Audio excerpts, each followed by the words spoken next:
Shalom. Let's say all praises to Yahweh, Shami Shai. Double honors onto the elders of GMS. Just be careful, bro. The mic's underneath here. All praises to Yahweh, Shami Shai. Double honors onto the elders of GMS. And shalom to you brothers out there. This is the to the point video. I just want to do on the scripture in Hosea 6. I'm going to read from verse 1 to verse 3. Hosea 6 and 1. Come and let us return unto the Lord, for he hath torn, and he will heal us. He hath smitten, and he will bind us up. Because the Lord is the one that rent us into pieces, and he's the only one that can bind us up. It tells you in Samuel's that he killeth and he maketh alive. He also tells you in Daniel's that he sets up the people in the position of the power. So the Lord is the only, our main power designates who rules, even the people that don't regard him as a power, but he's the one that sets them up. So what so much more our people? We're meant to turn unto the Lord so he can set us up into righteousness. Yeah? Come and let us return unto the Lord, for he have torn, and the Lord, his name is Yahweh. Most High, his name is Yahweh. His son's name is Yahweh Shai. And we say Yahweh Bar Sham Yahweh Shai, Yahweh in the name of Yahweh Shai. Because Yahweh Shai is a mediator unto the Lord Yahweh, the Most High. Right? For he hath torn and he will heal us. He hath smitten and he will bind us up. After 2 days will he revive us. Now these 2 days right there in verse 2 is talking about 1,000 years, a 1,000-year period. Because it tells you in 2 Peter 3 and 8 that one day unto the Lord is 1,000 years. So one day down up there in the spiritual realm, down here is a 1,000-year period, a millennium. Yeah? So after 2 days he will revive us. That's the 2,000 years that Yahweh Shai was put into the ground. He will revive us. In the third day he will raise us up, and we shall live in his sight. Now what it means by in the third day, it's talking about the 3,000, that period when Yahweh Shai gets rose up, will be risen up with him.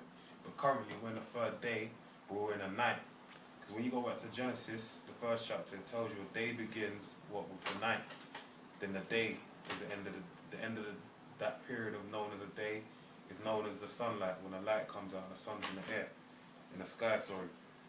So in the third day we're going to be risen up. But right now we're in the night. Yeah, so we've been woken up in the night. To these people, they're all in the world, they're asleep. They're still in, you could go to the movie Matrix, they're still in pods, like Neo was, but he got woke up. Yeah, so we've been woken up in the night. And we're waiting for the third day. He will revive us in the third day. He will raise us up, and we shall live in his sight.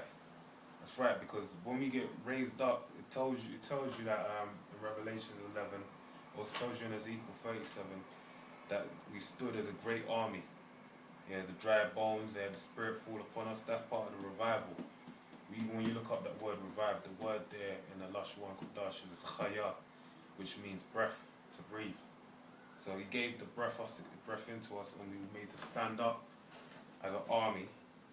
Yeah, and it says, and we shall live in his sight. Because the Lord, he does, his eyes are too righteous to bear iniquity. So we're going to live in his sight. So we're going to live righteously by that second covenant. Then shall we know if we follow on to know the Lord. That's right. We're only going to be raised up with Yahweh Shai if we know to follow the Lord. That's the only way we're going to be raised up. If we follow this word and we keep in the spirit, then we'll be raised up with Yahweh Shai. But if you don't, if you fall out, like all these other niggas that always fall out of the truth, then basically you ain't going to see the Lord. You're just going to hear about it in the kingdom when you're just an average citizen. Yeah? His going forth is prepared as the morning. Now when you look up that word morning, the word there I believe is shachar, which basically means, when you go to the Genesis, it means dawn, but when you go to the Genesis lexicon, the word you'll find there is, the word, what they say there is, there's a quote as well, I forgot the quote, but basically it mentions morning star. And you know that from when you go to Revelations 22, and in Peter's as well, 2 Peter's, it tells you about the morning star being Yahweh Shai. So that's what it is. Then shall we know if we follow on to know the Lord, Yahweh Shai, Yahweh Hashem El Shai is going forth, is prepared as a morning. Why? Because he's a morning star. He's going to bring that transition of that dawning of the kingdom from this wicked society into righteousness. That's why he's a morning star. And he shall come unto us as the rain, as the latter and former rain unto the earth.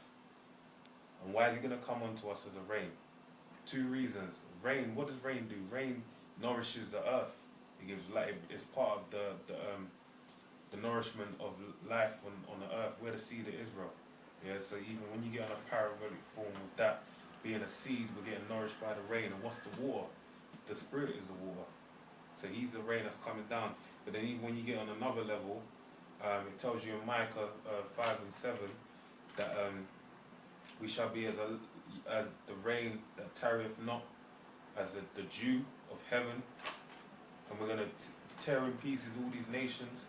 So that's what it's talking about. We're going to be nourished by this word, but then also we're going to be tearing up this earth. Yeah.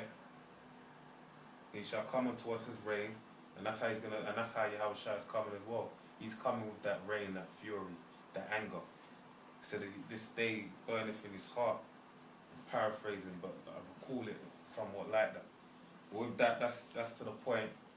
So I'd like to say all praise to Yahweh Hashem El Shai, double honors unto the elders of GMS, and shalom to you sincere brothers out there. Shalom.